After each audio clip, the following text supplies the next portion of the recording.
Саламатсыңарбы? Биз мурда Иса айткан асман падышалыгы жакындап калды деп тобо кылгыла деген.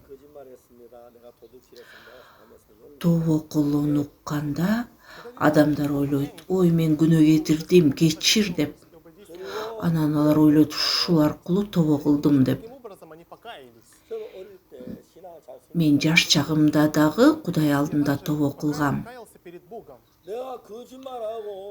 Мен алдадым дегени мен ойлогом тобо кылдым деп. Анан мен урдадым деп, анан кечирип кой деп. Ой мен урдадым. Мен жамандык кылдым. Мен ойноштук кылдым. Я прелюбодействовал. Ушу сөз менен Кудайга келүүнү адамдар ойлойт тобо кылдым деп. Ооба, муну дагы тобо кылуу деп айтса болот. Бирок биз билишибиз керек мунун терең маңызы бар экенин.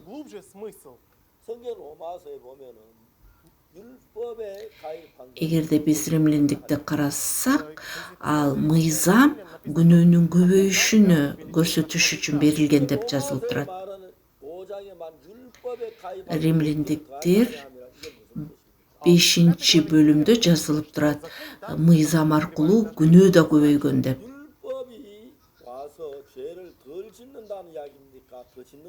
Эгерде мыйзам келгенде биздин күнөөбүз көбөйдүбү же азайдыбы? Ыйык китепте жазылып турат. Мыйзам пайда болгондо күнөөнүн күнөө экендиги көбөйгөндүгү жөнүндө жазылып турат. Анан ага стандарт жок экен да. Бирок мыйзам келгенде күнөө деп табылганы белгилүү болду.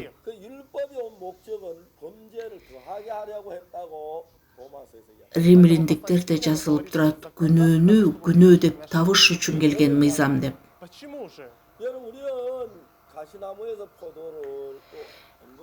Ушу тикенектен ушу жүзүм ширесин ала албагандай, биз күнөөдөн төрөлгөндүктөн бизден күнөө гана чыгарын билишибиз керек. Биз ушундай адамдарбыз, бизден эч жакшылык чыкпаганын билишибиз керек. Эгерде силер ушуну түшүнбөсөңөр, силер ойлойсуңар мен жакшылык кылдым деп. Билесиңерби, мен бир киши менен баарлашкам. Ал адам Кудайга ишенгендиктен түрмөдө 12 жыл отурган. Ал айткан, мен сөзсүз түрдө асман падышалыгына барам деп. Анан мен андан сурадым, кандай жол менен барасыңар деп. Мен теңир үчүн 12 жыл түрмөдө отургам.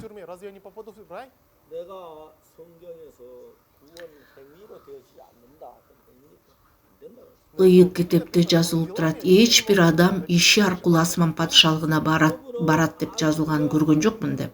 Ал адам мага ачууланып баштады. Сиз пастор түрмөдө отурдуңуз беле деп сурады. Силер билесиңерби, мен түрмөдө болгондо менин үй бүлөм кандай жашаганын, менин аялым кыйналгандыгын,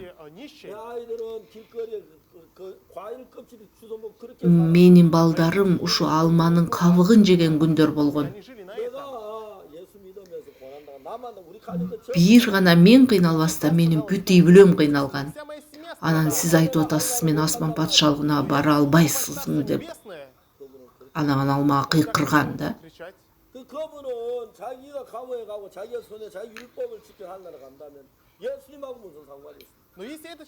Эгерде ал адам өзүнүн жакшы иши менен бешикке барса, анда Исанын кандай тиешеси бар?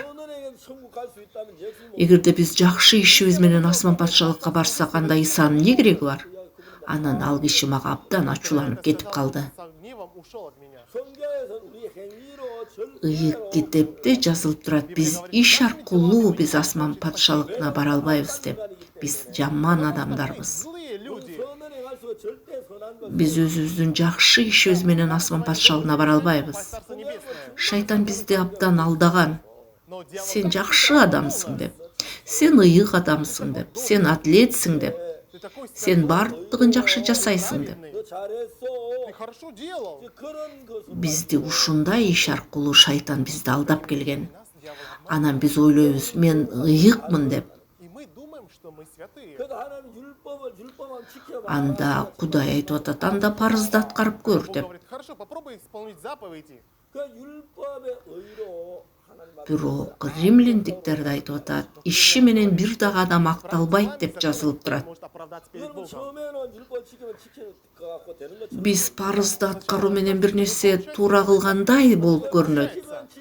Бирок канчалык аракет кылган сайын биз осуятты аткара албарыбызды көрүнүп турат. Мен тобок кылууну эстегенде дайыма бир сөздү эстейм. Одно слово в Библии. Дөөттүн тобо кылган жөнүндө. Слова, которые были во время покаяния Давида. Дөөт ал Израиль элине патша болуп Давид стал коюлган. израильским.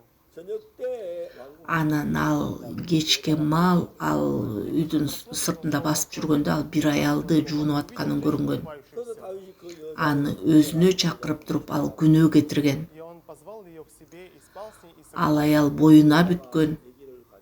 И эта женщина забеременела. Анан ушуну жашырыш үчүн ал күйөөсүн чакырып алган. Чтобы скрыть это преступление, он позвал ее мужа из войны. Эгерде күйөөсү аялы менен бирге болсо, Если ее муж будет спать со своей женой, ал согуштан келип, если придет с долгого войны, ал ушундой жол менен алдайын деген ошол күйөөсүнөн төрөлдү бала деп. это ребенок этого ее мужа. Бирок ал өзүнүн пландай болбогондуктан ал кишини өлтүргөн да. По плану он убил этого мужа. Ал башка бирөөнүн аялын алып туруп күйөөсүн өлтүргөн. Женщину убил мужа ее. Ал өтө чоң күнөө кетирген. Давид совершил очень большой грех.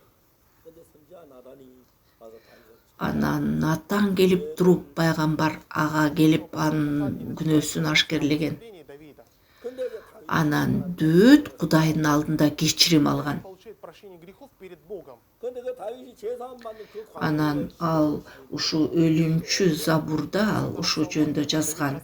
Ал абдан көп окуялар жазылган. Там есть очень много историй. Бирок эң маанилүү сөз Дөөт айткан сөз. Самые важные слова, которые Давид сказал. Мен бойго бүткөндөн тартып эле күнөөкөрмүн. Энемден күнөөкөр болуп төрөлгөм деп.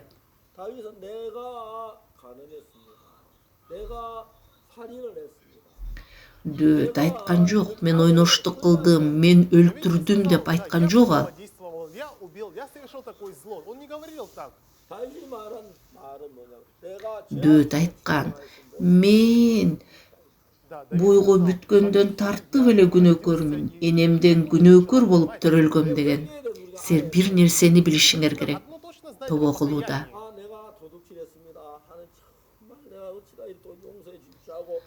Мен күнөө кетирдим, мен урдадым деп, ооба, муну деле тобо кылуу деп айтса болот. Это мы можем назвать покаянием. Кудай теңирмен калып айттым, мен сенин алдыңда чоң күнөө кылдым деп, ооба, муну да тобо кылуу деп айтса болот. Это тоже мы можем назвать покаянием. Бирок бул чыныгы тобо кылуу деп айта албайбыз. Мы не можем сказать, что это Мисалы. истинное покаяние. Например, Анан бир кишиден сурап атат да: сиз машина айдай аласызбы деп. можете водить машину? Жок, мен жакшы жүргүзө албайм машинаны. Говорит, о, я плохо завожу машину. Анан мен рулду дагы жакшы мындай пайдалана албайм. Анан мен башка сызыкка да өткөнүм кыйын. Плохо перестраиваюсь на другую линию. Мен тормозду да жакшы баса албайм, мен муну кыла албайм деп. Нажимаю на тормоза. Мындай айтпаш керек. Жөн эле айтыш керек: мен машинаны айдай албайм деп. Надо просто сказать, я не умею водить машину. Машинаны айдай албаса дагы: мен машинаны жакшы жүргүзө албайм. Машина говорит, о, Мен башка жолго бура албайм. или я Мен тормозду жакшы баса албайм. я Мен башка жолго өтө албайм. плохо перестраиваешься мындай на туура другую эмес дорогу. мындай айткан. Нельзя так говорить. Жөн эле айтыш керек. Мен машинаны айда албайм деп.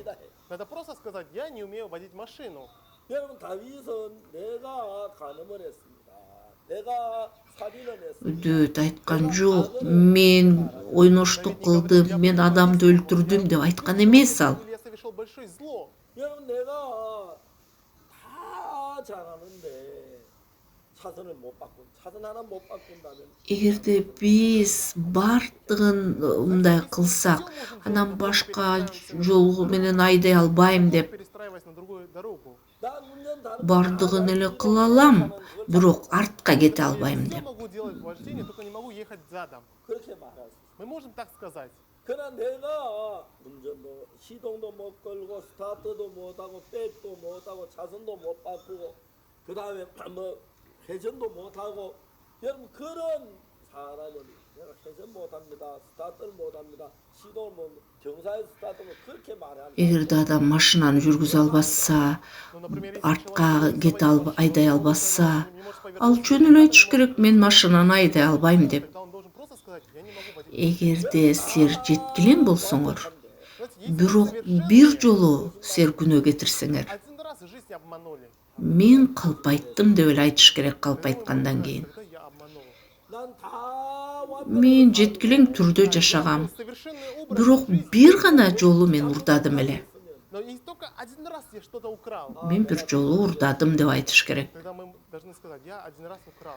Бардык нерсени мен туура А кылгам, во всем другом я жил совершенно бирок бир образом. жолу ойноштук кылдым, андан башка күнөө кылган жокмун деп. Один раз прелюбодействовал, но больше не грешил. Анан жөн эле айтыш керек, мен ойноштук кылдым деп. Тогда мы можем сказать, я прелюбодействовал. Бирок биздин жашообуз күнөөдөн гана Жизнь тургандыктан, состоит из греха. 내가 뭐 간음했습니다 도둑 анан мен ойноштук кылдым, мен урдадым деп. Грешил, я прелюбодействовал, я обманывал.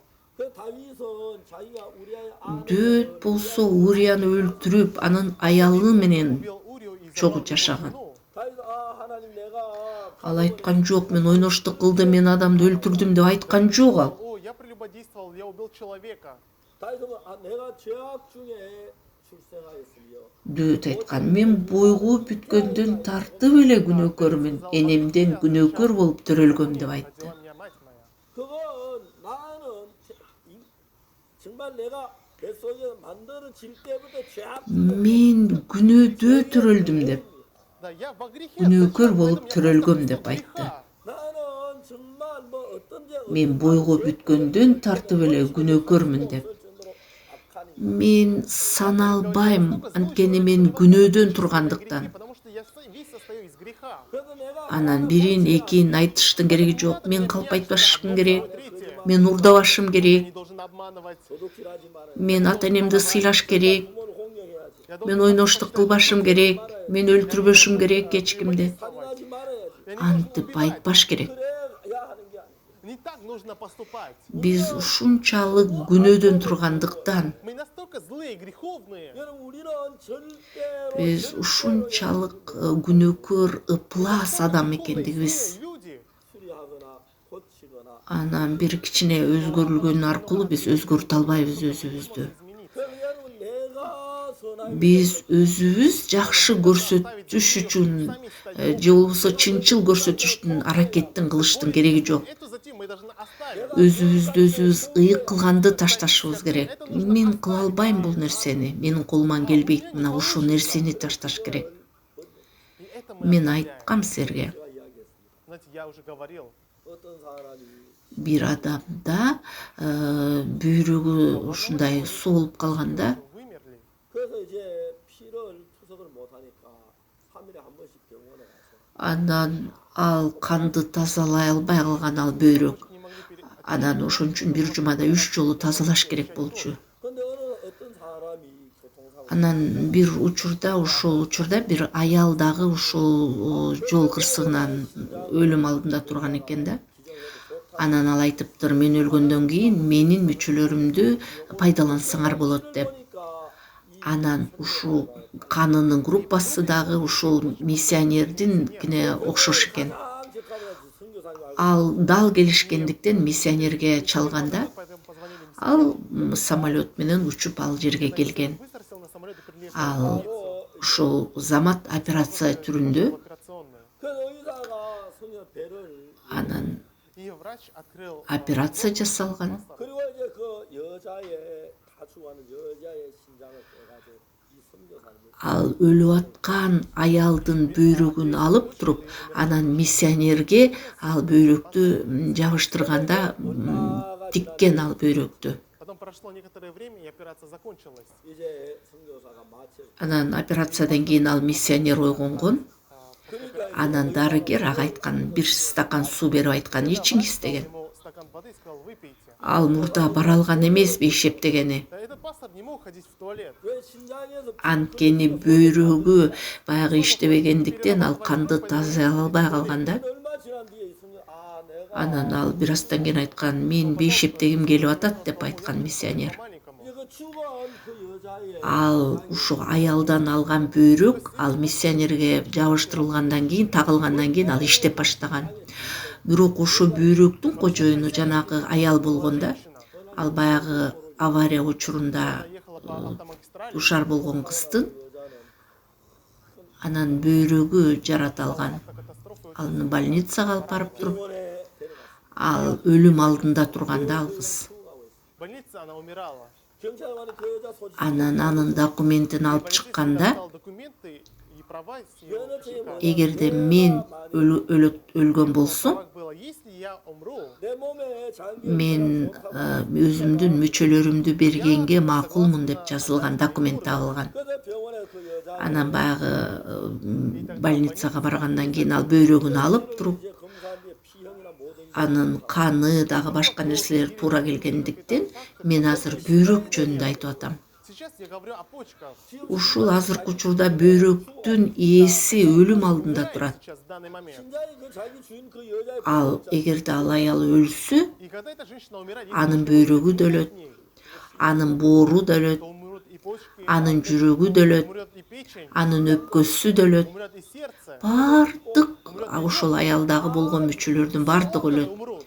Бирок өлөрдүн алдында бөйрөгүн алып До туруп, того, как она умрет, нужно отрезать ее почки, аны тирүү адам менен бириктириш керек. и нужно соединить с живым человеком, тогда это живой Анан человек будет жить. ал кыздан алып туруп, кесип алып туруп, Поэтому врач берет и отрезает эти почки. 선교사님 배를 이제 갈라서 그 анан 안에 ошол миссионердин ичин ачып туруп, анын ошол миссионерге аны туташтырат да, байланыштырат. 심장은 옛날 주인은 Эми ушул бөйрөктүн ээси ал душар болгон аял эмес, ал миссионердики болуп калган бөйрөк. Да, наверное, эта женщина сразу же умерла. 아마 적어도 15년 제가 지금 거의 다 봤어요. Ал убакыт өткөндөн кийин Ее тело, наверное, даже сгнило. 지금 어디 찾아볼 ал аял өлгөндүктөн аны табуу кыйын. Ал аял өлдү. 다 죽어서 썩었는데 Да, это Бирок анын бөйрөгү тирүү. 심장은 지금까지 살아있어. но ее почки до сих пор Кантип живы. анын бөйрөгү тирүү болот? Как ее почки могут до сих пор жить? 그 자켓 Анткени ал кыздын денесин таштап, ал миссионерге бириктирген. Живым миссионером. Ыйык китепте жазылып турат. И Библия нам об этом говорит.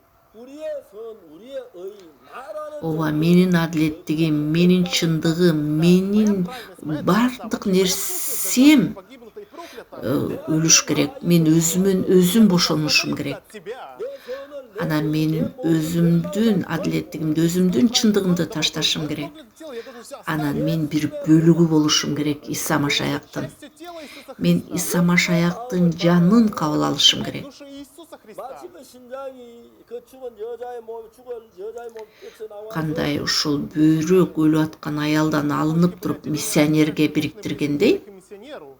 그렇듯이 이제 우리가 менин негизим ал ушундай Она проклята, и она должна погибнуть. талкаланган. Мен 나와서 мен өзүмөн бошонуп туруп Иса Машаяк менен биригишим керек. Крепиться к Иисусу Христу. Мен өзүмдүн бардык чындыгымы таштап, өзүмдүн адилеттигими таштап, 의도 버리고 мен 40 күн орозо кармаганымды ташташым керек. Потому что 40 дней я постился и молился. Мен Нужно өзүмдүн үйүмдү сатып туруп, жанагы жыйынды кургандыгымды ташташым керек. 내 앞 Биз өзүбүздөгү болгон нерсенин бардыгынан баш тартышыбыз керек. отказаться от этого. 내가 예수님께 속해서 예수님으로 Анан ушундай Иса менен бирге болгон жашоо менен жашаш керек. И живу вместе с Ним.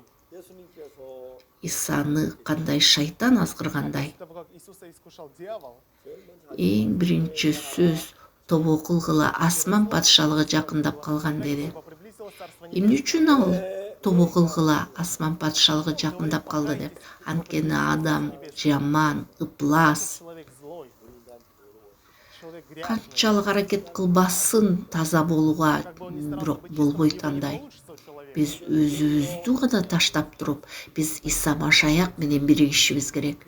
Биздин денебиз Иса Машаяктын денеси болуп калыш керек. Телом Иисуса Христа. Эми мен эмес, менде Иса Машаяк жашаш керек. А Иисус Христос должен жить во мне. Канчалык мен жакшылык кылбайын, канчалык мен өзгөрүлгөнгө аракет кылбайын, болбойт андай нерсе. Мен өзүмдү таштап туруп, мен Иса Машаякка таандык болушум керек. И принадлежать Иисусу Христу. 그래서 여러분 우리가 Качан биз асман патшалыгына барганда биз кичинекей Иса болорубузду билишибиз керек. Маленьким Иисусом. Иса менде жашагандыктан, мен Исада жашагандыктан, Иисус во мне, и я нахожусь в 그래서 내 Иисусе. 마음 안에 이제는 내 속에 이러한 эми 생각들을 мен өзүмдүн оюм менен, өзүмдүн жакшылыгы менен жашабастан, По своим мыслям, по своим мен доброте. Иса Машаяктын бир бөлүгү болуп калгам. Я становлюсь частью Мен өзүмдүн чындыгымды, өзүмдүн адилеттигимди таштап, свою праведность полностью оставляю. 예수님의 말씀을 анан Иса Машаяктын сөзү, Иса Машаяктагы болгон ишенимди кабыл алып, Веру Иисуса Христа принимаю в себя. анан бардыгы Иса Машаяк аркылуу болуп атканын Который көрүп, через Иисуса идет. мына ушул чыныгы жашоо Кудай бизден талап кылган. Истинная жизнь, которую Бог хочет от нас.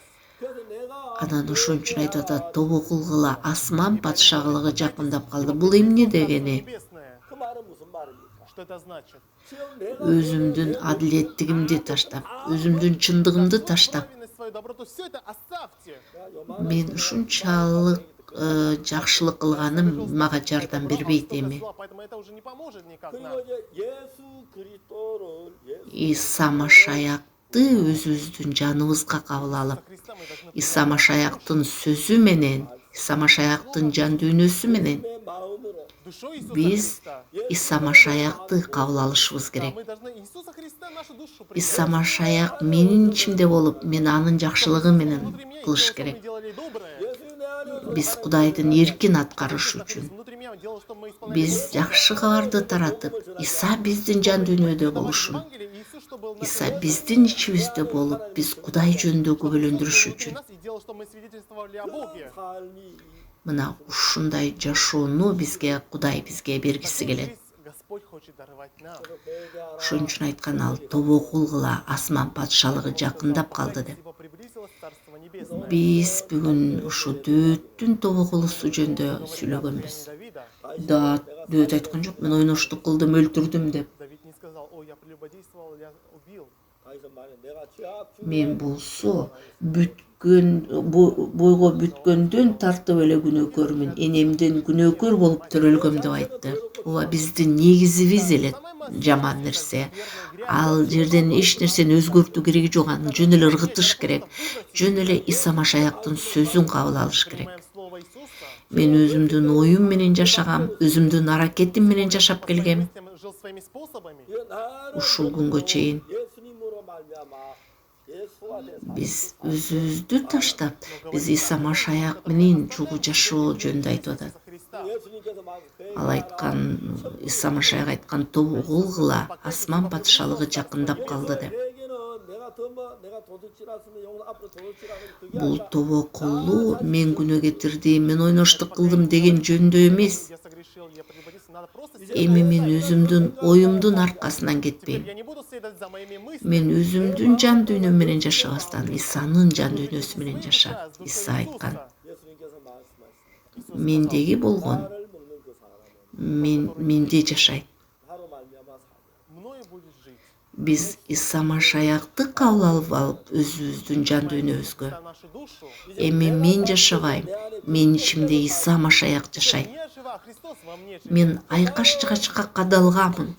Да я распят на кресте и умер. Мен ыплас күнөөкөр адаммын. Мен өлүмгө татыктуу адаммын. Эми мен жашабаймын, менин ичимде Машаяк Я жашайт. живя, а Христос во мне живет. 그리스도가 나 Мен ушундай жашоодо жашайм, мени Иса Машаяк алып бараткан жашоодо. Мына ушул чыныгы руханий жашоо, Кудай каалаган жашоо. Которое желает Иисус от 그 нас. 예수님은 제일 먼저 하신 메시지다.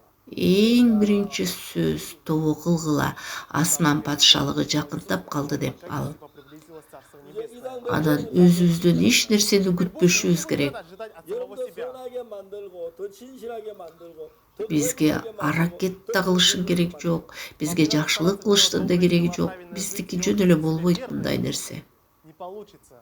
어떤 사람이 Бир адам ал баласы укпагандыктан кууп чыккан ал үйүнөн. Слушался, он прогнал, Бирок анын жан дүйнөсүндө тынчтыкты жоготкон. но в душе он не Анан баласы айткан, мен ата күнөөмүн. сын сказал: «Ой, отец, Анан ал кайра жамандык кылгандыктан кайра кууп жиберген. снова его прогнал». Анан кайрадан өзүнүн уулун кабыл алгандай. А он принимает снова сына. 그와 마찬가지로 То же самое. 우리가 막 Биз өзгөрүлөбүз, биз деген мындай жакшы жакка ойбуз дегендей. Бирок Иса эмне үчүн тобо кылгыла деп айтып атат? Өзүңөрдү таштагыла деп атат. Өзүңөрдөн баш тарткыла деп атат. Өзүңөргө ишенбегиле деп атат. 나를 믿지 마라. Не верьте в себя. 나 대신 Мен өзүмдү таштап туруп гана, мен ушондо гана Кудайга ишене алам. Смогу поверить. Мен өзүмдү ыргытканда гана Иса Машаяктын жашоосу менен жашай алам. Жизнью Иисуса. Көптөгөн адамдар өзүнүн жашоосу менен жашайт. Многие люди живут своей жизнью. Анан аракет кылат жакшылы нерсе жасаганга. Дело доброе. Бирок андай адамга Кудай айтып атат, тобо кыл деп. Таким нам Бог говорит: покайтесь. Биз өзүбүздү таштап Иса Машаяк аркылуу жашашыбыз үчүн. И жили через Иисуса Христа. Анан биз баардыгыбыз Иса болуп, Когда все вы становитесь дай болуп, Иисусом, оюбузду таштап, ставьте ваши мысли, силер Иса Машаяктын жан дүйнөсүн кабыл алышыңарды каалайм. Силер дагы Иса Машаяк аркылуу жашаган адамдар болушун каалайм. через Иисуса. Жакшы калгыла, Спасибо. жолукканга До чейин. новых встреч. До свидания.